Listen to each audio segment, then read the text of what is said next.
ચાલો વિદ્યાર્થી મિત્રો સ્ટાર્ટ કરીએ વિભાગ ડીનું સોલ્યુશન. ઓકે, આગળના ભાગમાં તમે સોલ્યુશન જોઈ ચૂક્યા છો. વિભાગ ડી, નીચેના પ્રશ્નના ઉત્તર લખો. ધોવાના સોડાની બનાવટ લખી તેના 4 ઉપયોગો લખો. ધોવાના સોડા એટલે કયું? કેલ્શિયમ ઓક્સીક્લોરાઇડ ના, સોડિયમ હાઇડ્રોજન કાર્બોનેટ. ઓકે, એ પેલું અલગ, મેં બોલ્યું એ અલગ. Okay, sodium hydrogen carbonate. ધોવાના સોડા એટલે સોડિયમ હાઇડ્રોજન કાર્બોનેટ. ધોવાના સોડાનું બીજું નામ કયું છે તમારે મને કહેવાનું છે. કે સોડિયમ હાઇડ્રોજન કાર્બોનેટ એ તો ખરું છે, એના સિવાય બીજું કયું છે? તેનું સૂત્ર પણ છે NaHCO3. ઓકે, જો એ અહીંયા લખેલું છે સૂત્ર, સમતુલિત સૂત્ર લખ્યું છે કે NaHCO3 ગરમ કરવાથી N2CO3 plus H2O plus CO2. આ સોડિયમ કાર્બોનેટને પુનઃ સ્ફટિકીકરણની પ્રક્રિયા કરી ધોવાના સોડા બને, એટલે કે Na2CO3 પ્લસ 10H2O એટલે N2CO3 પ્લસ .10H2O. ઓકે, ઉપયોગ તો N2CO3 એટલે કે ધોવાના સોડાનો ઉપયોગ બોરેક્સ જેવા સોડિયમ સંયોજન માટે કરવામાં આવે છે. એના સિવાય બીજું ઘરની સફાઈની અંદર કરવામાં આવે છે, કાગળ ઉદ્યોગની અંદર થાય છે. 3 થઈ ગયા. અને કઠણ પાણીને નરમ પાણી બનાવવા માટે કાચ અને સાબુની બનાવટની અંદર પણ કરવામાં આવે છે. ચલો ફરીથી યાદ કરી લો. Sodium hydrogen carbonate N2CO3. Okay, sodium carbonate. Okay, એટલે કે ધોવાના સોડા, એનો ઉપયોગ શાની અંદર કરવામાં આવે છે? તો બોરેક્સ જેવા સોડિયમ સંયોજન બનાવવા માટે, કઠણ પાણીને નરમ કરવા માટે, ઘરની સફાઈની અંદર કરવા આવે છે. એના ઉપરાંત ઘરની સફાઈની અંદર કરવામાં આવે. એના સિવાય કાગળ ઉદ્યોગની અંદર અને કાચ અને સાબુની બનાવટની અંદર. ચાલો આગળ H2 અને Cl2 ના ઉપયોગો લખો. H2 અને Cl ના ઉપયોગો. H2 એ તો એમોનિયા વાયુના ઉત્પાદનની અંદર, પછી બળતણ તરીકે, અને રાસાયણિક ખાતરની બનાવટની અંદર, અને વનસ્પતિક તેલનો ઘી બનાવવા માટે. Cl2 એટલે કે ક્લોરીનના ઉપયોગો તો PVCની બનાવટની અંદર, બ્લીચિંગ પાવડરની બનાવટની અંદર, CFCના ઉત્પાદનની અંદર, અને જંતુનાશક દવાઓના ઉત્પાદનની અંદર, પાણીની જંતુરત બનાવવા માટે. દાણાદાર ઝીંક ધાતુની મંદ સલ્ફ્યુરિક એસિડ સાથેની પ્રક્રિયા દર્શાવતા પ્રયોગનું આકૃતિ સાથે વર્ણન કરો.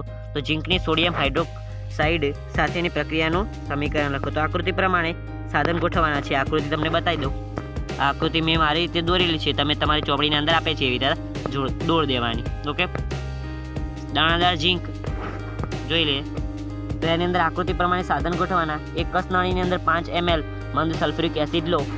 ઓકે, તેમાં દાણાદાર ઝીંકના થોડા દાણા ઉમેરો. ઉત્પન્ન થતા વાયુને સાબુનના દ્રાવણમાંથી પસાર કરો. વાયુથી ભરેલા પરપોટા નજીક સળગાવતી મીણબત્તી લઈ જાઓ. અને કેટલાક વધુ એસિડ જેવા કે ClHNO3 અને CH3COOH સાથે આ પ્રવૃત્તિનું પુનરાવર્તન કરવાનું છે. ઓકે, અહીંયા આકૃતિ પણ આપેલી છે કે દાણાદાર ઝીંકની મંદ સલ્ફ્યુરિક એસિડ સાથેની પ્રક્રિયા અને દહન દ્વારા હાઇડ્રોજન વાયુની ચકાસણી. પ્રક્રિયામાં ધાતુ એસિડમાંથી હાઇડ્રોજનનું વિસ્થાપન હાઇડ્રોજન વાયુ સ્વરૂપ કરે છે.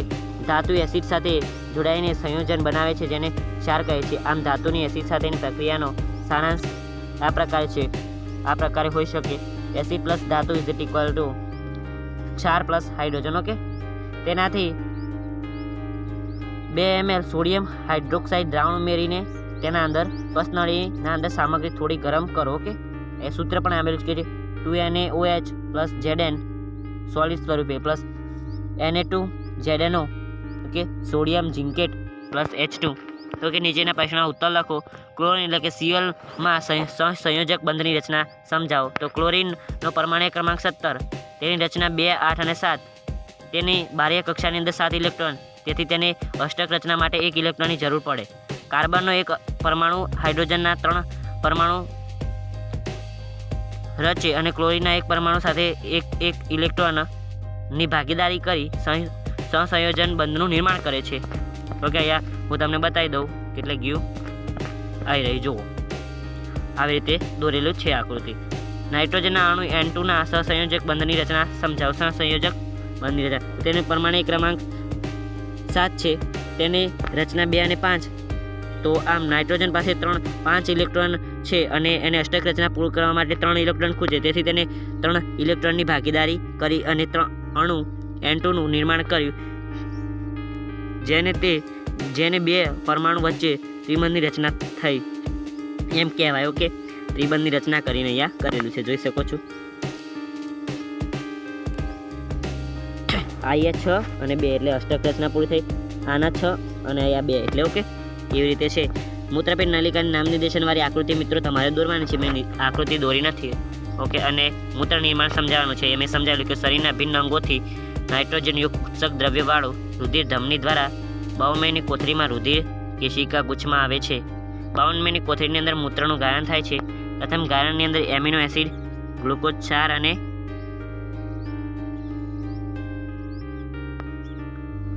પાણી વધુ હોય છે. ઓકે, પરંતુ આગળ જતાં જરૂરી દ્રવ્યોનું પુનઃશોષણ થાય છે અને આ ગાળણ સંગ્રહ નલિકાની અંદર પહોંચે ત્યારે માત્ર ઉત્સર્ગ દ્રવ્યો જ હોય છે. આથી તેને મૂત્ર કહે છે.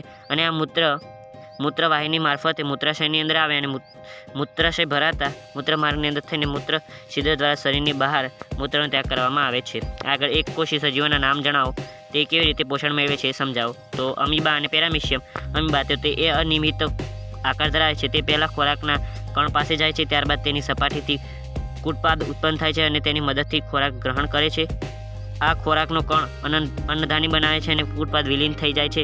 અન્નધાની અંદર જટિલ પદાર્થોનું વિઘટન થાય છે અને સરળ કાર્બનિક પદાર્થોમાં ફરે છે, જે પ્રસરણ દ્વારા કોષરસની અંદર ભળે છે. વધારાનો અપાચિત ખોરાક કોષરસની બહાર નિકાલ પામે છે. જોઈ શકો છો આ આકૃતિ સહિત મેં લખેલું છે. પેરામિશિયમની અંદર પોષણ તો તે નિશ્ચિત આકાર ધરાવે છે, જે ખોરાક ગ્રહણ કરવા માટે એક વિશિષ્ટ સ્થાન ધરાવે છે. પક્ષોની ગતિથી તે ખોરાક સુધી પહોંચે છે. પશુઓ એટલે કે કોષની સંપૂર્ણ સપાટીને ઢાંકી દે છે. પ્રકાશનું વિભાજન એટલે શું? પ્રિઝમ વડે પ્રકાશના વિભાજનની ઘટના આકૃતિ દોરી વર્ણવો. પ્રકાશનું વિભાજન એટલે પ્રકાશનું તેના ઘટક રંગોની અંદર વિભાજન થવાની ક્રિયા. જોઈ શકો છો કે આકૃતિમાં દેખાય તેમ પ્રિઝમમાંથી એક બાજુથી પ્રકાશનું કિરણપુંજ પસાર કરવામાં આવે છે, ત્યારે બીજી બાજુ પડદા પર 7 રંગોનો પટ્ટો જોવા મળે છે, જેને વર્ણપટ કહે. અને આ વર્ણપટ 7 રંગોના અંદર નીચે મુજબ જતા અનુક્રમે જાંબલી, નીલો, વાદળી, નીલો, પીળો, નારંગી અને રાતો રંગનો સમાવેશ થાય છે. પ્રિઝમમાંથી પ્રકાશનું કિરણ પસાર થાય ત્યારે જુદા જુદા રંગો જુદા જુદા ખૂણે વાંકા વળે. લાલ રંગ સૌથી વધુ વાંકો વળે અને જાંબલી સૌથી ઓછો. ચુંબકીય ક્ષેત્રરેખાઓ એટલે શું? ચુંબકીય ક્ષેત્રરેખાઓ ગજિયા ચુંબકની આજુબાજુ લોખંડનો ભૂકો નાખતા તે જે રેખાઓ પર ગોઠવાય છે તેને ચુંબકીય ક્ષેત્રરેખાઓ કહે છે. અહીં આકૃતિ પણ દોરેલી છે. ઓકે, ગુણધર્મો તો ચુંબકની અંદર ક્ષેત્રરેખાઓ દક્ષિણથી ઉત્તર ધ્રુવ તરફ જાય છે અને ચુંબકની બહાર ક્ષેત્રરેખાઓ ઉત્તરથી દક્ષિણ ધ્રુવ તરફ જાય છે. બે ક્ષેત્રરેખાઓ ક્યારેય છેદતી નથી. રહેવાજિક રીતે ક્ષેત્રરેખા ઓકે એ કમ્પ્લીટ છે. અને ચુંબકીય ક્ષેત્રરેખાઓ બંધ વક્રો રચે છે. નકામા કચરાના પ્રકારો વર્ણવો. તો વિઘટનને આધારે 2 પ્રકાર. કે નકામા કચરાના. ઓકે વિદ્યાર્થી મિત્રો, અહીંયા ભૂલથી લખાઈ ગયું છે. નકામા કચરાના પ્રકાર લખવાના છે. એ વિઘટનના કચરાના એકલા કચરાના પ્રકારો લખ્યા છે. નકામા કચરાના પ્રકારો વિદ્યાર્થી મિત્રો લખવાના છે. પરંતુ આપણે જોઈ લઈએ વિઘટનને આધારે પ્રકાર. આ પણ પ્રશ્ન પૂછાઈ શકે છે. એટલા માટે ઓકે એક વખત જોઈ લેવું કે જે વિઘટન તો જે કચરાના સૂક્ષ્મ જીવો મારફતે વિઘટન થઈ શકે છે તે કચરાને જે વિઘટનને કચરો કહે છે. કુદરતી પદાર્થો, કાગળ, શાકભાજી કચરો, વૃક્ષોનું પાન, પ્રાણીઓના મળમૂત્ર વગેરે જે કચરો છે. ઓકે, અને જૈવ અવિઘટનીય કચરો તો જે કચરાના સૂક્ષ્મ જીવો મારફતે વિઘટન શક્ય નથી તે કચરાને જૈવ અવિઘટનીય કચરો કહે છે. પ્લાસ્ટિક, જંતુનાશક દવાઓ, કાચ વગેરે. તો વિદ્યાર્થી મિત્રો આવી રીતે છે. પરંતુ આ છેલ્લા પ્રશ્નની અંદર થોડી ગરબડ છે. નકામા કચરાના પ્રકાર લખવાના હતા. ઓકે, મેં એકલા કચરાના પ્રકાર લખ્યા છે. નકામા કચરાના પ્રકાર તમારી રીતે વિદ્યાર્થી મિત્રો લખી દેજો. તમારી ચોપડીની અંદર પ્રશ્નનો જવાબ આપેલો જ છે, અથવા તો તમે તમારી ગાઈડ અપેક્ષિત જે પણ હોય એના અંદરથી ઉપયોગ કરીને લખી શકો છો. આવજો દાદા ગુડબાય, ટેક કેર. ફ્રીની અંદર PDF મેળવવા માટે આપણા વોટ્સએપ ગ્રુપ અને ટેલિગ્રામ ગ્રુપના અંદર જોઈન થઈ જજો. ઓલરેડી ત્યાં PDF મેં મૂકી ચૂક્યો છું. ઓકે, આવજો દાદા goodbye, take care, love you.